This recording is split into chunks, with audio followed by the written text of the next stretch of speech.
Historias de gente común, porque todos tenemos una historia. ¿Cómo te llamas? Carlos del Frade. ¿Y sos rosarino? Bien rosarino. Hincha de Central. ¿Dónde? Es una definición más clara. Sí. El que está de director técnico de Central, cuando estamos grabando esta nota, tiene un error conceptual que nadie se lo aclaró bien. Sí. Cuando llegó, él dice Rosario.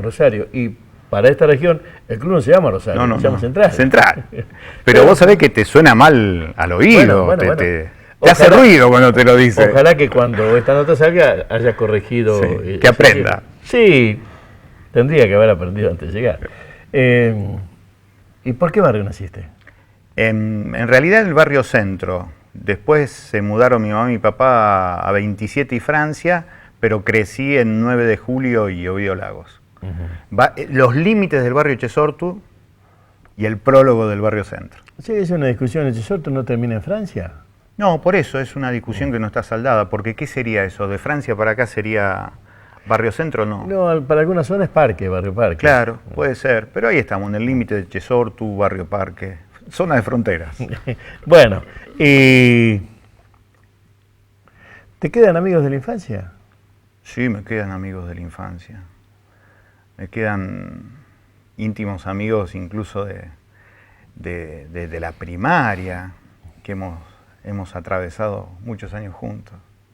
Y también muchísimos de la secundaria y después, los que vinieron después. ¿Y de qué hablas con los amigos de la primaria ahora? De fútbol, de política. Son los temas que más aparecen, de los pibes, de las hijas. Porque uno, no tengo amigos en una cantidad muy grande. Uno de ellos me decía siempre, amigos son los únicos amigos son los que jugaron con vos a la bolita, porque son los que decían, yo te voy a matar y no te quiero ver nunca más, y el día siguiente volvías a jugar. Nosotros jugábamos a los botones, que eran 11 botones sobre una tabla de madera y con una ballenita empujándolo a la pelota. Claro, con un botón más grande en ese caso, y la pelotera un botón más chiquitito. ¿Con eso seguís jugando? Y creo que sí. No, digo esto, ¿con esos amigos seguís conversando? Sí, sigo conversando. Algunos son periodistas muy conocidos, otros son médicos, psiquiatras con experiencias realmente interesantes, la verdad que sí. ¿Y la vivencia de ese barrio? ¿Qué año era más o menos?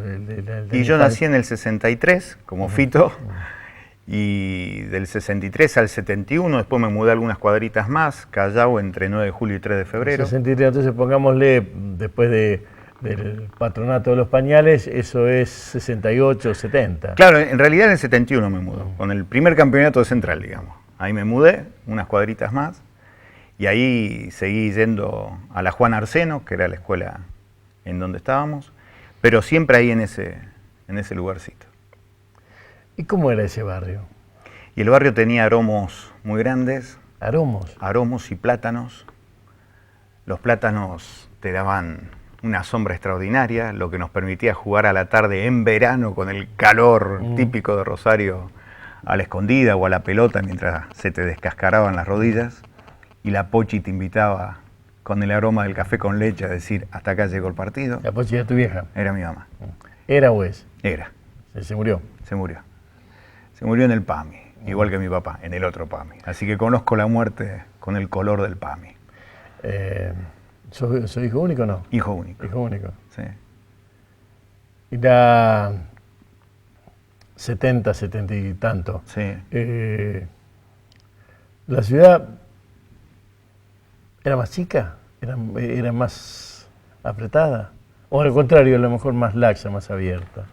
Y en aquel momento la sensación que tenía que la ciudad tenía que ver con el barrio, con la escuela y con esa experiencia de viajar siempre en colectivo al centro, no llegar nunca al Monumento a la Bandera, que los primeros viajes al monumento era toda una aventura, ir al cine por primera vez.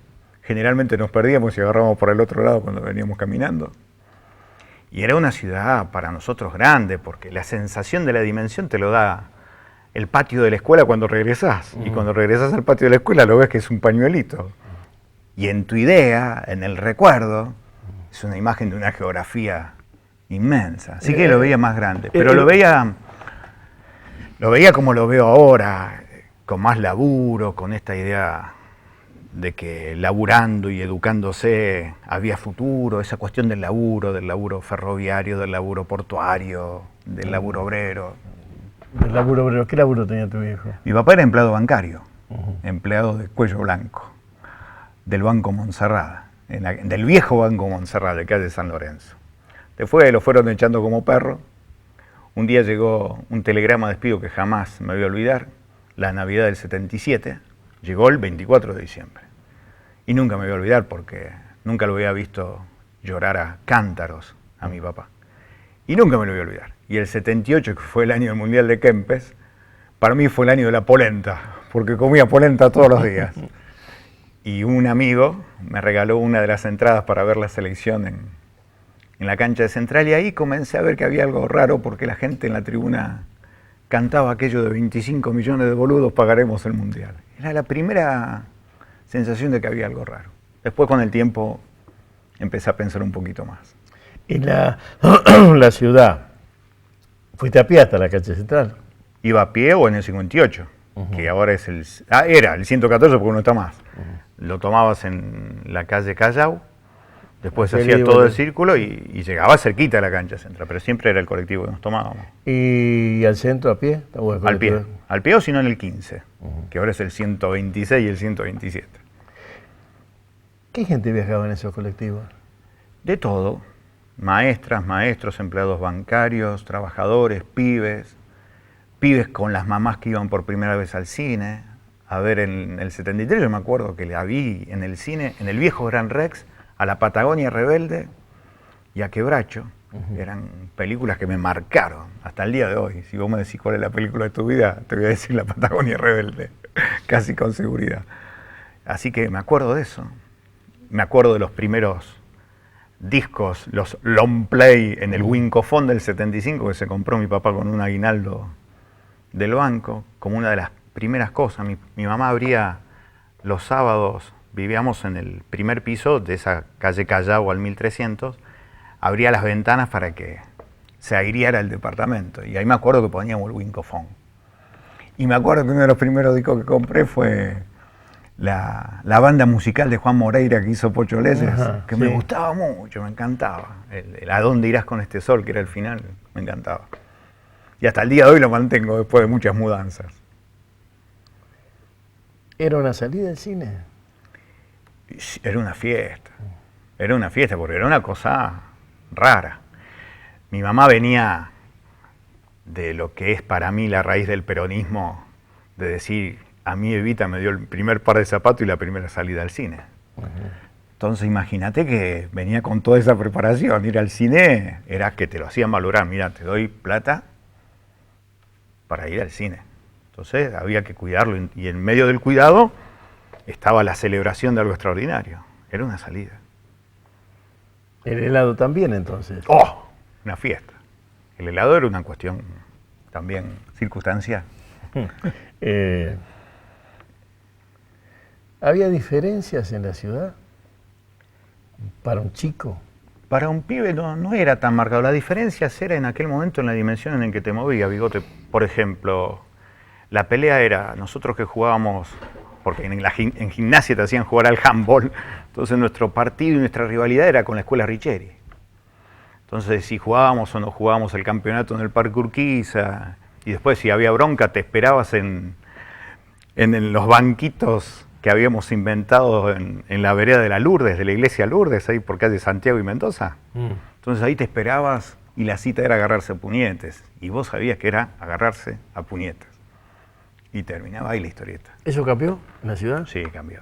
Cambió porque apareció la desocupación, y con la desocupación la ausencia de tiempo. O vos te creciste y hay otros de 14 años agarrándose a puñetes. No, hay otros. Lo que pasa es que ahora hay otra cosa, apareció la droga, apareció el miedo a la palabra futuro.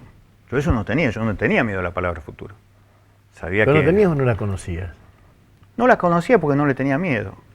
A veces las cosas las empezás a conocer cuando te da miedo, cuando alguien te pregunta ¿qué vas a hacer? Entonces vos decías, yo quiero ser explorador y relator de fútbol. Como decía Facundo Cabral, claro, en la canción. Claro.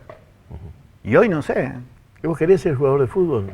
Era muy bestia, jugaba de 2 por jugar, corría como una bestia y sigo siendo una bestia. Quería ser relator de fútbol, de pibe. ¿Y tus viejos qué querían que fueses?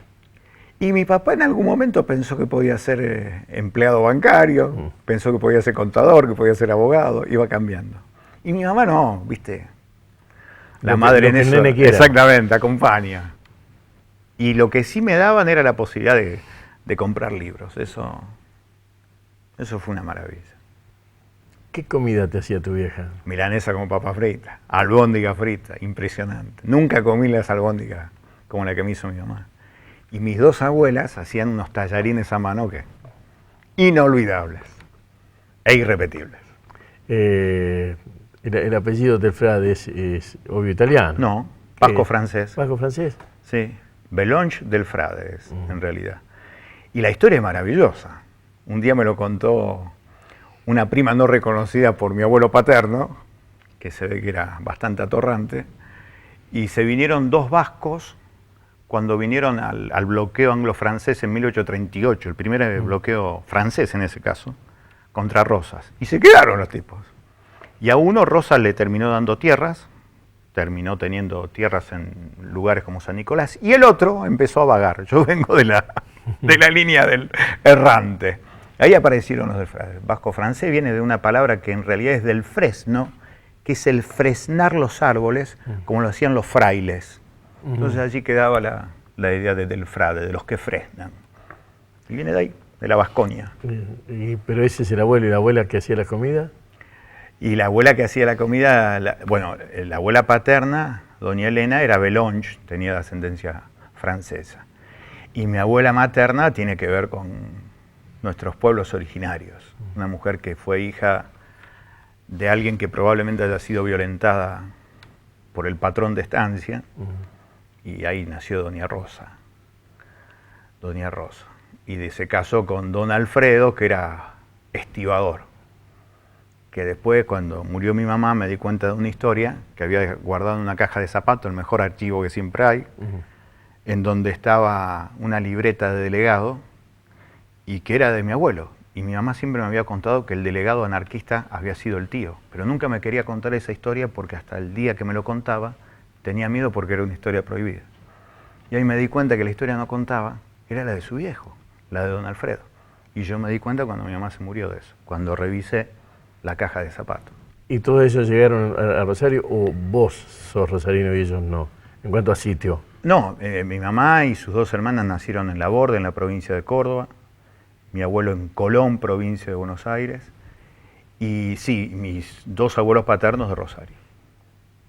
Rosarinos. ¿Y cómo? ¿Cuándo te diste cuenta que eras rosarino? Te digo por qué la pregunta. Sí. La saco obvio de Borges, que a su vez la roba de los orientales. Borges dice que el tigre nunca se da cuenta que es tigre. Sí. ¿Vos cuándo te diste cuenta que eras rosarino? Y no, posiblemente habrá sido seguramente en la cancha de Central. Ahí, en donde yo sabía que no podía estar en ningún otro lugar que no sea ahí. Porque para nosotros, los que somos hinchas, y esto ya es un universal de los hinchas, a nosotros nos toca vivir cosas muy especiales dentro de la cancha. Cuando mi papá murió, por ejemplo, se le hizo el velatorio y yo no derramé una sola lágrima. Ahora, cuando volví, Bigote, a la cancha, sin él, por primera vez, lloré como nunca había llorado en mi vida. Lo velé en la cancha. Entonces, a mí me parece que el ser rosarino lo aprendí ahí. Eso es lo que te diferencia, lo que a mí por lo menos me diferencia. Después uno se enamora de toda la historia que va comprendiendo y después haciéndola sentimiento. Te lo preguntaba porque por allí, cuando uno se encuentra en otro sitio y ve que las costumbres son diferentes, termina ubicando su propio sitio. Sí. Y a lo mejor estando adentro, no lo ubicás. Ah, puede ser eso. A mí he vagado por muchos lugares tratando de laburar. Y cuando estuve en Santa Fe, uno sentía esto de la rosarinidad, o cuando vas a Buenos Aires, eso está, pero no, yo lo sentí acá. Siempre le digo a mis hijas que este es el mejor lugar del mundo. No tengo muchas explicaciones para dar, pero es el mejor lugar del mundo. Y De Alberdi, ¿qué recordás? ¿Qué imagen? Yo digo Alberdi, ¿qué es Alberdi en tu cabeza? ¿Del barrio Alberdi o de Juan Bautista? No, del barrio Alberdi. No, del barrio Alberdi lo que Alguna me acuerdo... relación tendrá con Juan Bautista, Sí, pero... sí. No, me acuerdo de la Plaza Alberdi, alguna piba que me dejó plantado en uno de los bancos de la Plaza Alberdi, y de algunos viajes que he hecho allí para dar charlas en la escuela o aprender de testimonios de gente que vivía en barrio Alberdi. Eso es para mí Alberdi. ¿Y de San Martín al fondo? No, San Martín al fondo es otra historia, porque en San Martín al fondo me encontré muchas veces o jugando a la pelota o haciendo muchas entrevistas desde la década del 80 en adelante. Entonces San Martín al fondo es para mí Las Flores, Central Córdoba, es el cielo abriéndose. Vos te parás todavía en San Martín y 27 de febrero, en donde si querés empieza San Martín hacia el sur, y todavía ves un cielo grande. Todavía no está usurpado por estos edificios que cada 2 metros te levantan. Entonces, San Martín es mucho la gente grande, la gente joven, los pibes, las escuelas, eso es. Los estibadores, los trabajadores de la carne. Una villa en donde pusimos una radio comunitaria en el 87 y en donde después la radio comunitaria se convirtió en una cooperativa de trabajo y consumo para la gente del Saladillo. Es una historia fuerte, sale la zona sur. ¿Y Echesortu? Y Echesortu es la escuela, la Sí, Plaza Buratovich, el club donde aprendí a nadar, donde nadaba, en Echesortu. El cura de la iglesia San Miguel que te dejaba jugar a la pelota a los sábados de la mañana, previo sermón que te daba. El aprender a andar en bicicleta en Echesortu, junto a mi amigo Daniel, que vivía por ahí, por calle 3 de febrero. Y también algunos amores y desamores. ¿Tu mujer es rosarina? No, es de Córdoba, es de Balnearia. Y mucho tiempo se vivió en Santa Fe, en el barrio Don Bosco de Santa Fe. O sea que te acollaraste en Santa Fe. No, acá en realidad en Rosario, porque la universidad, la Escuela de Comunicación Social la hizo venir acá a Rosario. Pero Santa Fe, conocer Santa Fe de adentro es muy lindo. Nos vendría bien para tener dimensión de lo que es la provincia. Generalmente ahí. Santa Fe adentro, que sí, Santa Fe arriba. Sí, todo Santa Fe, pero O la ciudad de Santa la Fe. ciudad de Santa Fe, porque te obliga al rosarino a dejar de ser ombligo del mundo, dejar de mirarte al espejo. Pensar las cosas en la realidad de la dimensión provincial. Que lo que pasa en Gato Colorado va a terminar pasándole a un pibe acá en Barrio El Verde. ¿Y Fisherton? Bueno, Fisherton ya era una zona ya prácticamente, te diría, desconocida, salvo en la secundaria cuando a veces te decían vamos a bailar al Jockey Club, que hacía los bailes los sábados. Pero ya era una zona distinta, era como que Fisherton pertenecía a otra clase social. Es otra zona, Fisherton. Otra cosa. No es mi zona.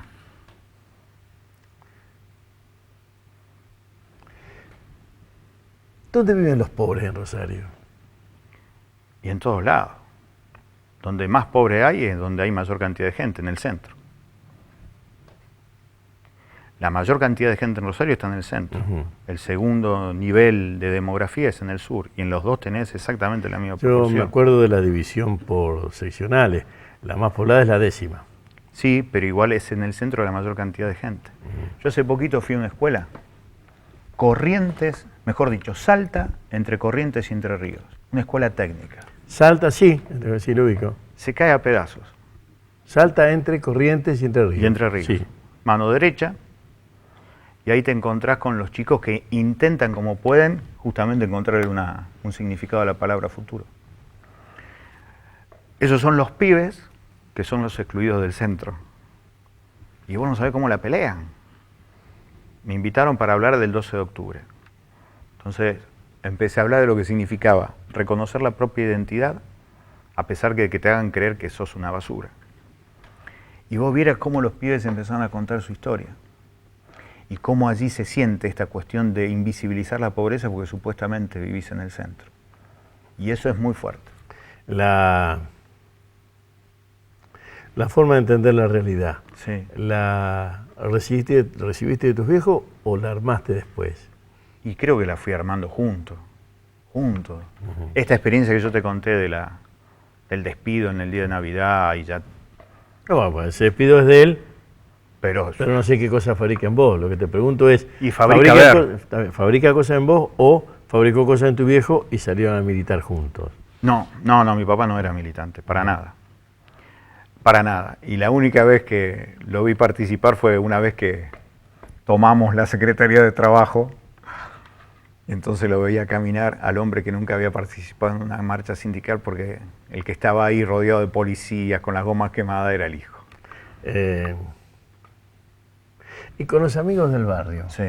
estas cuestiones de militancia, ¿cómo las conversás? Y las converso de costado, casi te diría. O te preguntan qué vas a hacer, cómo te va, pero de costado. Siempre lo que aparece primero es el tema del fútbol, después aparece la familia, los laburos y todas esas cuestiones. Pero siempre está esa cuestión, o te cargan o te dicen, bueno, ¿y ahora qué vas a decir en defensa de si pasó tal cosa? En el Mundial de Chile, 1962, Sí. la Anaconda Cooper, la empresa minera, saca un libro sobre fútbol, sobre el Mundial, porque de hecho fue la que ayudó a que se hiciese. Siempre hay una compañía armando en todos los mundiales, el de Suecia también. Y ese libro se llamó, el título, yo robé uno de la biblioteca de Crónica, Fútbol, Pasión de Multitudes, que de ahí lo robó José María Muñoz claro. para tener. Ese libro después se lo regalé a un viejo periodista acá. Pero lo que junté después de eso es lo de Jung sobre el amor y el odio. Sí. Y llegué a la conclusión que la última gran pasión es el espectáculo deportivo y en este caso el fútbol. En tu caso, ¿la pasión es el fútbol o es una militancia política? Los hijos. En donde se sintetiza Pero fíjate eso. que hace 20 minutos que estamos hablando y me hablaste 4 veces de militancia, 10 veces de central y nunca de los hijos. Sí, no, pero eso está claro. Pero es que en los hijos se sintetiza todo eso. Si se sintetizase, le hubieses puesto a uno a Getúlio Zoff No, y el otro Che Guevara. No me gustan los próceres obedientes. No me gustan los próceres obedientes. No, Jamás me gustaron los próceres obedientes. No estaba diciéndolo. No, ya sé. Yo lo que digo es que... No, pero se llaman Victoria y Lucía. Pero el momento tal vez más feliz de los últimos tiempos fue cuando las dos me pidieron ir juntas a la cancha con la camiseta de Central. Eso fue un momento de felicidad. Y probablemente sea la síntesis de esto que vos decís. Porque tiene que ver con eso. Se cruza todo ahí. Pero uno milita por los pibes, para que los pibes tengan el futuro que yo alguna vez tuve. Y me decís que tu mujer no es rosarina. ¿De qué club es? De Colón. En eso... sí, me imagino que acordás. Está autorizado. Sí, está autorizado. Pero... ¿Y cómo entiende Rosario, tu mujer, a través tuyo? No, primero a través de ella, de todo lo que fue conociendo en la facultad, en la Escuela de Comunicación Social, en su vida, en sus relaciones. Fue conociendo Rosario a su manera. Por ahí ve las cosas más extrañas, puede verlas a través mío, pero debe tener su propia formación. El ejercicio de memoria nunca puede ser rápido, porque siempre está relacionado el ejercicio de memoria a un correlato. Sí. Me acuerdo de tal cosa, y después de tal otra, después de tal otra. La premura de una conversación de este tipo lleva a querer alterar eso. ¿Qué te acordás del 80? ¿Del 80? Sí. 2 cosas, que zafé de la muerte por una peritonitis gangrenada, que los médicos salieron del lugar diciendo se muere. Qué lástima que este pibe se muera, que fue una operación que no sabía, abrieron para saber qué tenía. Y que zafé, me perdí el viaje de estudio por el cual había laburado tanto. El cerebro suele resolver esas cosas en lugar de uno. Sí, y después me acuerdo que terminamos ese año la escuela secundaria, que le dije a una piba que la quería, la piba me dijo que no, por supuesto. Sucede. Sucede.